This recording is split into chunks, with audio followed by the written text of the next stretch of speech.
사도행전 10장 44절부터 48절까지 돌아가면서 한 절씩 읽겠습니다. 베드로가 이 말을 할 때 성령이 말씀 듣는 모든 사람에게 내려오시니 베드로와 함께 온 할례 받은 신자들이 이방인들에게도 성령 부어 주심으로 말미암아 놀라니 이는 방언을 말하며 하나님 높임을 들음이러라. 이에 베드로가 이르되 이 사람들이 우리와 같이 성령을 받았으니 누가 능히 물로 세례 베품을 금하리요 하고 같이 봅니다. 명하여 예수 그리스도의 이름으로 세례를 베풀라 하니라. 그들이 베드로에게 며칠 더 머물기를 청하니라. 아멘. 사도행전 10장은 하나님께서 이방 선교의 문을 여신 사건을 기록하고 있습니다. 하나님은 사도 베드로와 이방인 고넬료를 만나게 하십니다. 그리고 베드로를 통해서 이방인 고넬료에게 복음이 전해지게 하십니다. 오늘 본문은 열린 마음으로 복음을 듣고 있던 이방인 고넬료와 주변 사람들에게 성령이 임한 사건을 기록하고 있습니다. 본문에 보면 베드로가 고넬료의 집에서 복음을 전하는 도중에 그 복음을 듣고 있던 모든 사람들에게 성령이 임합니다. 그리고 그들은 방언을 말하며 하나님을 높였습니다. 이 장면은 사도행전 2장에 있는 오순절날 마가의 다락방에서 있었던 성령 강림 사건과 아주 유사합니다. 사도행전 2장에서 유대인들에게 임하셨던 성령이 지금 사도행전 10장에서 이방인들에게 동일하게 임하고 있는 겁니다. 당시 유대인들의 사고방식을 생각한다면 이 일은 충격적인 사건이 아닐 수가 없습니다. 유대인들은 자기들만 하나님의 선택받은 사람들이요, 자기들만 구원의 백성이라고 생각을 했습니다. 그러면서 이방인을 부정한 존재, 열등한 존재로 여겼습니다. 유대인들 생각에 이런 부정하고 열등한 이방인들이 구원을 받으려면 어떻게 해야 하느냐? 반드시 먼저 할례를 받고 유대교로 개종을 해서 율법의 규례, 율법의 조항들을 다 지켜야 한다. 그렇게 생각을 했습니다.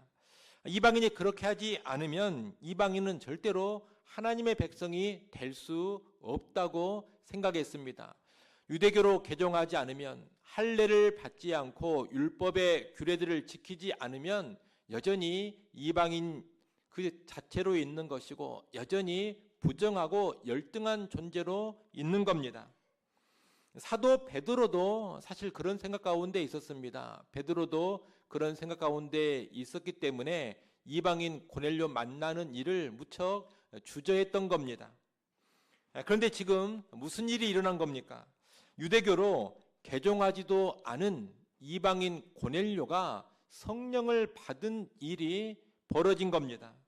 성령이 임한 것은 이 사람은 구원의 백성이라는 분명한 증표입니다. 이 사람은 하나님의 백성이요, 이 사람은 새 언약의 백성이다. 이것을 확실하게 입증해 주는 것이 성령의 임함입니다. 그런데 유대교로 개종하지도 않은 이방인에게 할례와 아무런 상관없이, 율법의 규례를 지키는 것과도 상관없이 복음을 열린 마음으로 듣는 것만으로도 성령이 임한 겁니다. 다시 말하면 할례, 율법의 규례와 상관없이 복음을 믿는 것만으로 구원의 백성, 새 언약의 백성, 하나님의 백성이 됐다는 겁니다.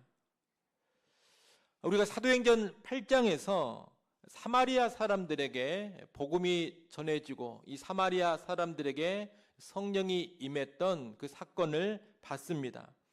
그 사건도 놀라운 일이기는 했습니다. 유대인들이 그토록 배척하고 무시했던 사마리아 사람들에게 성령이 임했으니 놀라운 사건 아닙니까? 그 사건이 사실 놀라운 일이기는 했습니다만 그래도 그것은 엄청난 충격이 되지는 않았습니다. 왜냐하면 그래도 사마리아 사람들은 할례를 받은 사람들입니다. 또 그리고 사마리아 사람들은 모세 오경을 믿었기 때문에 모세오경에 기록되어 있는 율법의 규례는 다 지키고 살았던 사람들입니다. 그렇기 때문에 할례를 받았고 율법의 규례도 지키고 있었던 이 사마리아 사람들이 복음을 듣고 믿고 이들에게 성령이 임했던 것은 놀랍기는 했지만 그래도 유대인 신자들이 봤을 때 있을 법한 일이었습니다. 충격이 덜했다는 겁니다. 그런데 지금 고넬료에게 성령이 임한 사건은 너무나 충격적입니다. 할례도 받지 않았고 율법의 규례도 다 지키지 않고 있는 사람입니다. 순전한 이방인의 상태입니다. 그런데 이런 이방인이 오직 복음만 듣고 믿으니 성령을 받은 겁니다. 그래서 유대인 신자들이 봤을 때 경천동지할 일이 벌어진 겁니다.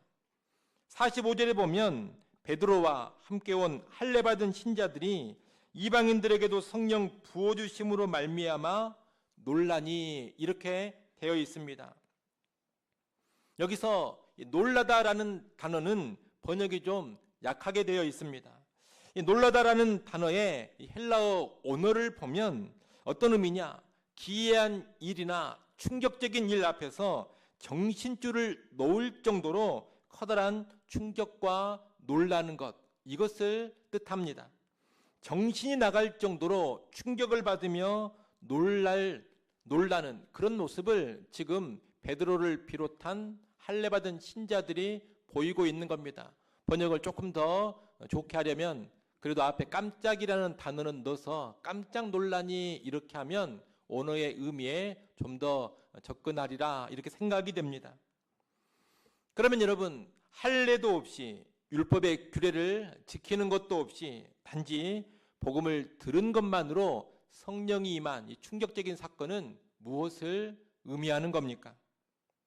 이 사건은 예수 그리스도의 복음을 오직 믿음으로 구원받는다는 것을 의미합니다. 유대교로 개종하지 않아도 됩니다. 할례를 받지 않아도 됩니다. 율법의 규례를 지키지 않아도 됩니다. 오직 믿음입니다. 복음을 듣고 믿기만 하면 하나님은 그 사람을 구원의 백성으로, 새 언약의 백성으로, 하나님의 자녀로 삼아 주신다는 겁니다. 이 사건은 또한 복음은 유대인과 이방인의 장벽을 허물어버림을 의미합니다. 여러분, 유대인과 이방인 사이에 얼마나 큰 장벽이 있었습니까? 이들은 함께 만나지도 않았고 식사도 함께하지 않았습니다. 유대인들은 이방인의 집에 들어가는 것도 꺼려했습니다. 철저히 배타적이었고 서로 간에 너무나도 높은 장벽이 존재하고 있었습니다. 그런데 복음을 듣고 믿으니 유대인이나 이방인이나 똑같습니다. 복음을 듣고 믿은 유대인도 구원받아 성령을 받고 복음을 듣고 믿은 이방인도 구원받고 성령을 받습니다.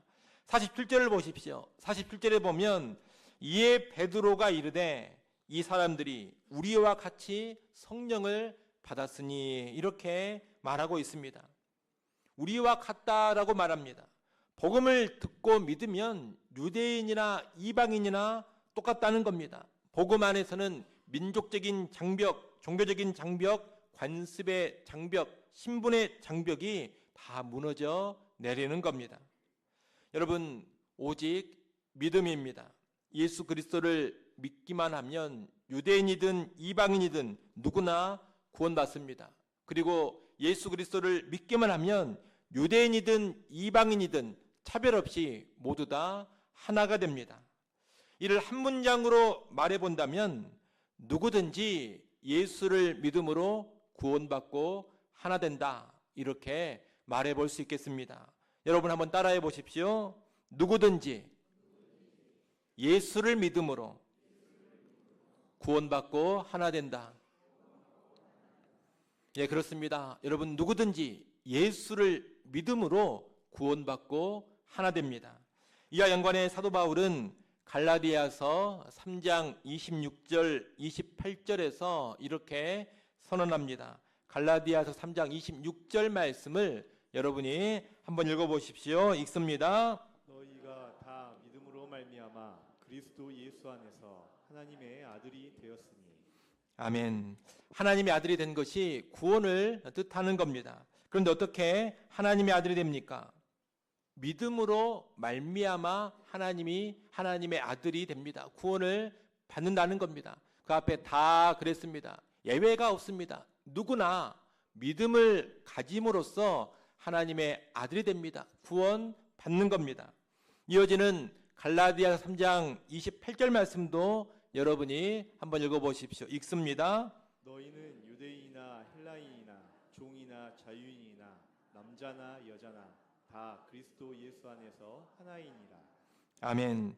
좀 전에 3장 26절에서 다 믿음으로 말미암아 하나님의 아들이 됐다 그랬습니다. 믿음으로 구원받았다는 겁니다. 그들은 또 어떻습니까? 유대인이든 헬라인이든 종이든 자유인이든 남자든 여자든 다 예수 안에서 뭐라고 합니까? 하나다. 그렇게 말하고 있습니다. 믿음으로 구원받고 믿음으로 하나됨을 말하고 있는 겁니다. 여러분, 누구든지 예수를 믿음으로 구원받고 하나됩니다. 이것이 복음의 핵심이고 복음이 가져오는 혁명적인 변화입니다. 그래서 복음을 가지고 있는 교회는 구원과 연관해서 이것저것 다른 것을 요구하지 않습니다. 복음을 선포하고 오직 믿음을 요구합니다. 이것을 해라 저것을 해라 구원받으려면 그렇게 해라 말하지 않는다는 겁니다. 이것을 해야 구원받고 저것을 해야 구원받는다고 말하지 않습니다. 열심히 있어야 구원을 받는다. 헌신을 해야 구원을 받는다. 헌금을 해야 구원을 받는다. 봉사를 잘해야 구원받는다. 이런 소리를 안 합니다. 복음을 전하고서 주 예수를 믿으라. 그리하면 구원을 받으리라. 단순하게 이렇게 선포하는 겁니다.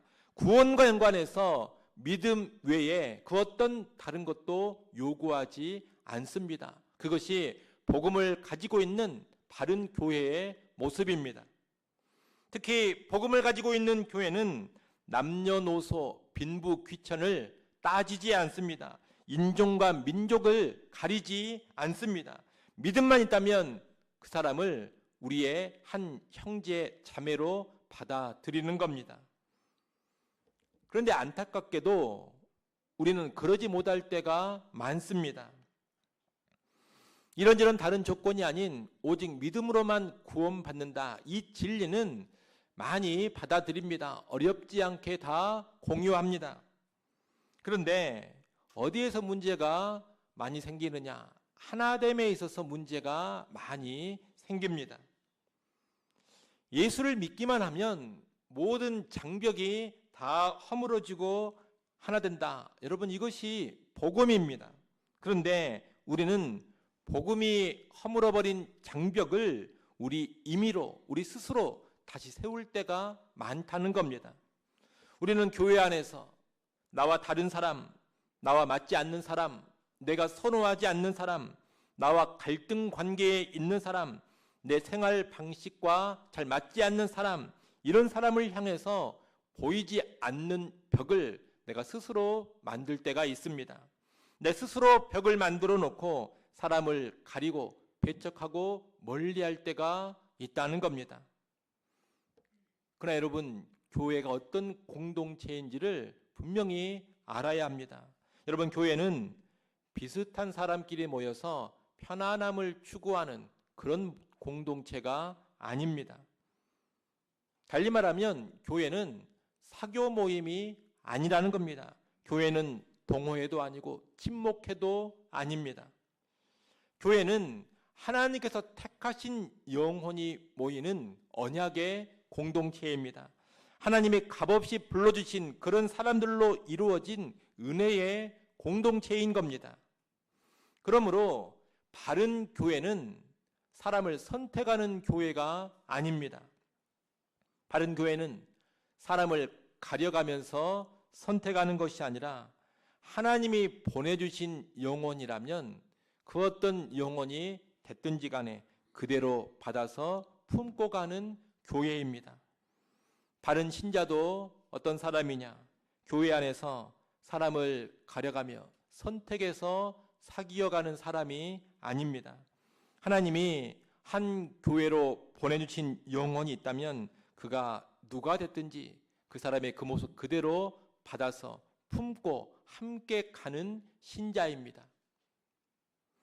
우리는 믿음 외에 우리 나름의 다른 기준을 만들어 가지고 구성원을 제약하려고 하면 안 됩니다. 우리는 이것저것 판단하는 교회가 아니라 오직 믿음만 보고서 누가 됐든지 간에 품고 가는 교회가 되어야 합니다.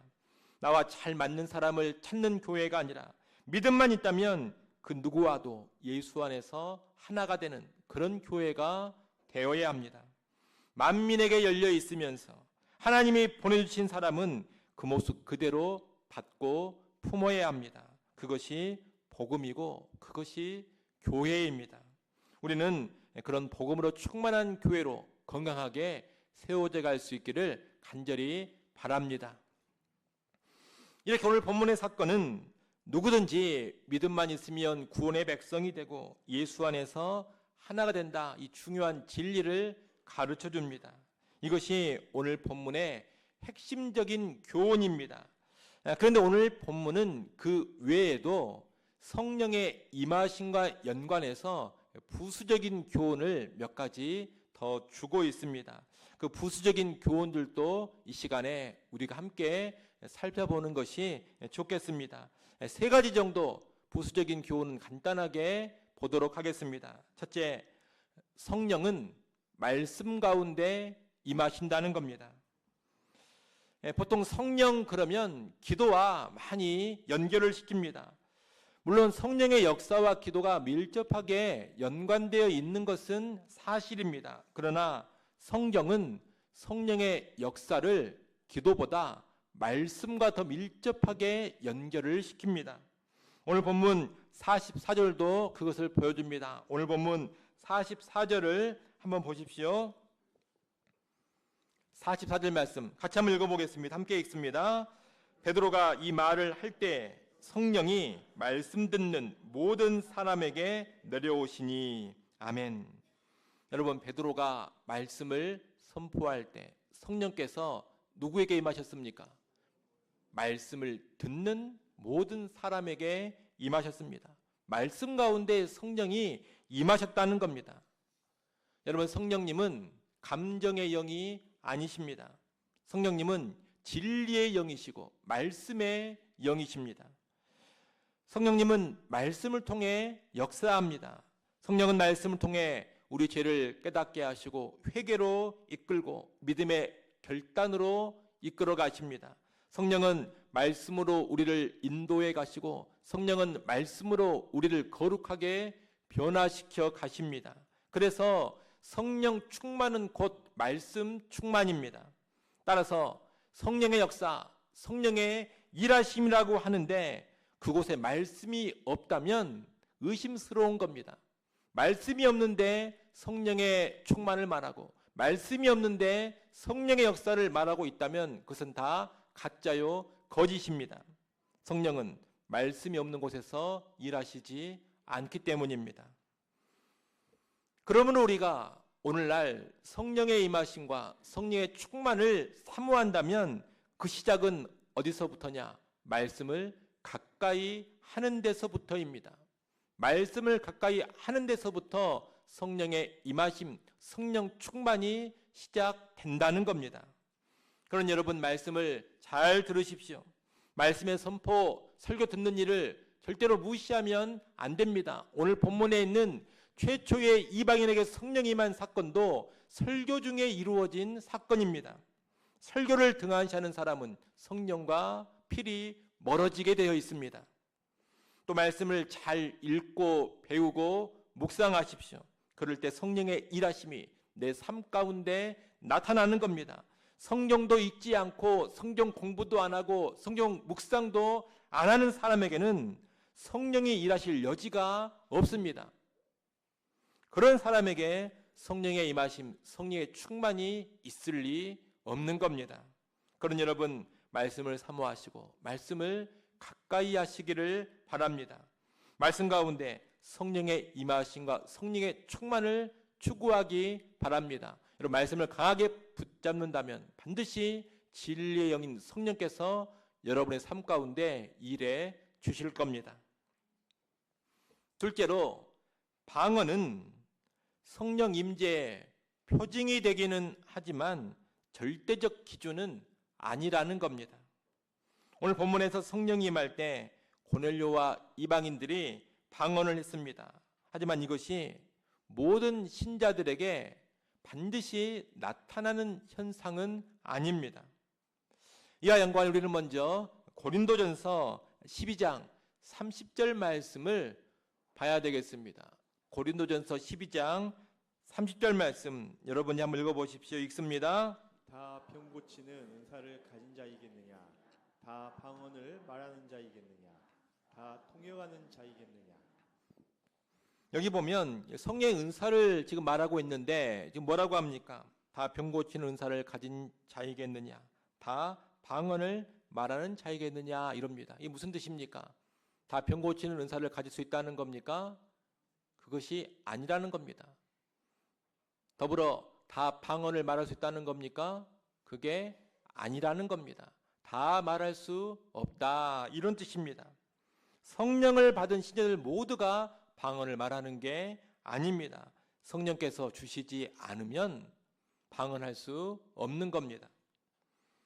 그런데 우리가 사도행전 말씀을 지금 쭉 보고 있는데 사도행전 2장, 8장 그리고 오늘 본문인 10장을 보면 성령을 받은 사람들은 모두 방언을 했습니다. 이것은 우리가 어떻게 이해를 해야 합니까? 여러분, 이것은 특별한 시기에 성령의 임함을 즉각적으로 보여줘야 될 필요가 있었기 때문에 나타난 현상들입니다. 사도행전 2장은 오순절 성령 강림의 사건인데 이 사건은 최초로 성령께서 신자들의 마음 안에 내주하시는 사건입니다. 예수 믿는 신자들에게 약속대로 성령의 내주가 일어난 최초의 사건이라는 겁니다. 이 최초의 사건, 첫 사건이기 때문에 방언이라는 눈에 보이는 분명한 현상을 통해서 정말로 약속대로 성령이 임하셨구나 하는 것을 똑똑히 보여줄 필요가 있었습니다. 그래서 방언 현상이 성령의 임하심과 함께 나타난 겁니다. 사도행전 8장은 어떤 사람들에게 성령이 임한 사건입니까? 사마리아 사람들에게 성령이 임한 사건입니다.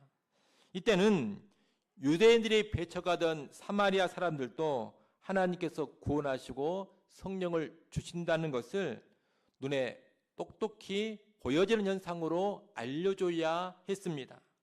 아마 눈에 보여지는 방언 현상이 없었다면 사마리아 사람들에게 성령이 임했다라는 것이 명확하게 입증이 안 됐을 겁니다. 그러면 유대인들은 계속 어떤 생각을 하느냐?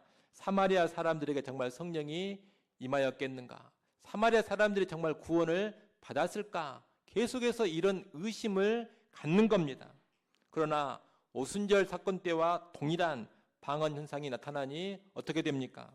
모든 의심이 다 사라져 버리고 사마리아 사람들에게도 하나님께서 구원을 허락하셨고 사마리아 사람들에게도 성령을 부어 주시는구나, 이것을 받아들이게 된 겁니다. 사도행전 10장은 이방인에게 최초로 성령이 임한 사건입니다. 이때도 오순절처럼 방언 현상이 나타나서 이방인의 구원을 그 누구도 부정할 수 없게 만들었습니다. 방언 현상이 없었더라면 할례 받은 신자들, 유대인 신자들은 어떤 생각을 했겠습니까? 정말 이방인들이 복음으로 구원받는 것이 맞을까? 이방인에게 정말 성령이 임할까? 그러면서 이방인의 구원을 여전히 수용하지 못했을 겁니다. 그러나 방언 현상을 통해서 이방인들도 유대인과 동일한 구원과 동일한 성령을 받는구나, 이것을 의심 없이 받아들이게 되는 겁니다.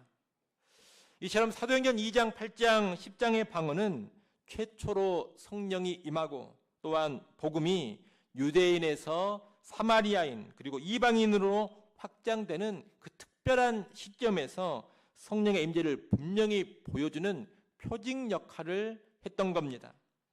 그러나 이런 특별한 시기 외에는 방언 현상이 꼭 필요하지 않습니다.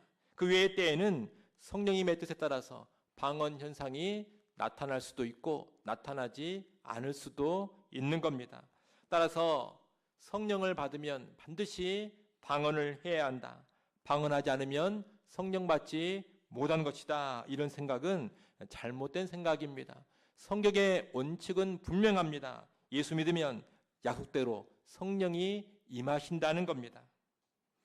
사실 방언보다 더 중요한 성령의 증거는 바른 신앙의 고백과 삶의 변화입니다. 성령이 임하시면 바른 신앙 고백이 나옵니다. 성령이 임하시면 예수를 구주로 고백하게 됩니다. 성령이 임하시면 죄에 민감해지고 자기 죄를 깨닫고 자기 죄를 하나님 앞에 회개하게 됩니다. 그리고 하나님 말씀에 순종하고자 하는 소원함이 일어납니다. 죄를 미워하게 되고 하나님을 사랑하고 사람을 섬기게 됩니다.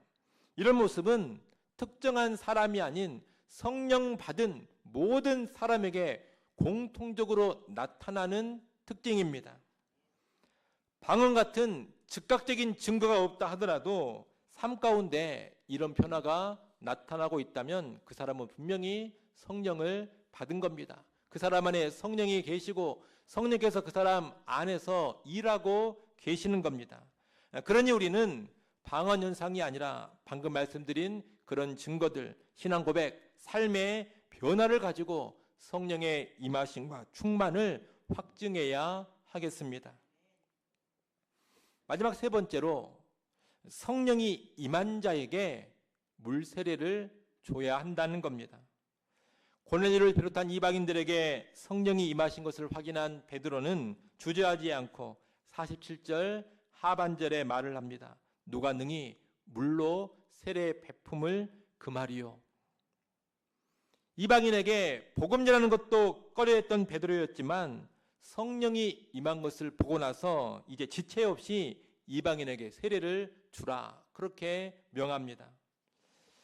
이 말씀은 세례가 형식적인 절차가 아니라 성령의 역사에 대한 교회의 공식적인 인정이라는 것을 알려줍니다. 다시 말하면 성령께서 역사한 사람을 교회가 공식적으로 인정하고 받아주는 의식이 세례라는 겁니다. 그러므로 물 세례보다 늘 먼저 있어야 하는 게 뭐겠습니까?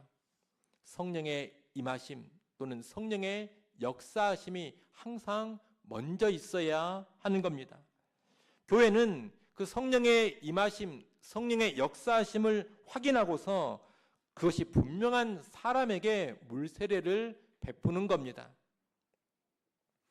오늘날 세례를 너무 쉽게 주는 경향이 있습니다.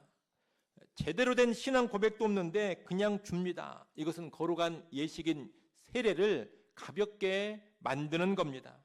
있으나 마나한 유명무실한 의식으로 교회가 스스로 만들어버리는 겁니다.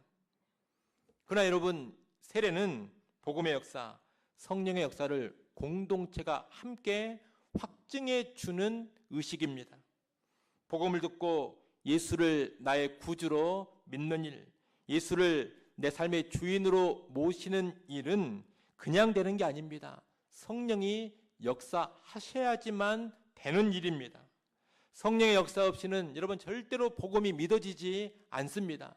성령의 역사 없이는 하나님 앞에서 내가 죄인이라는 사실이 절대로 깨달아지지 않습니다. 성령의 역사하시지 않으면 예수 그리스도의 십자가의 죽으심과 부활이 나의 죄를 위한 것이라는 그 진리가 절대로 와닿지 않습니다.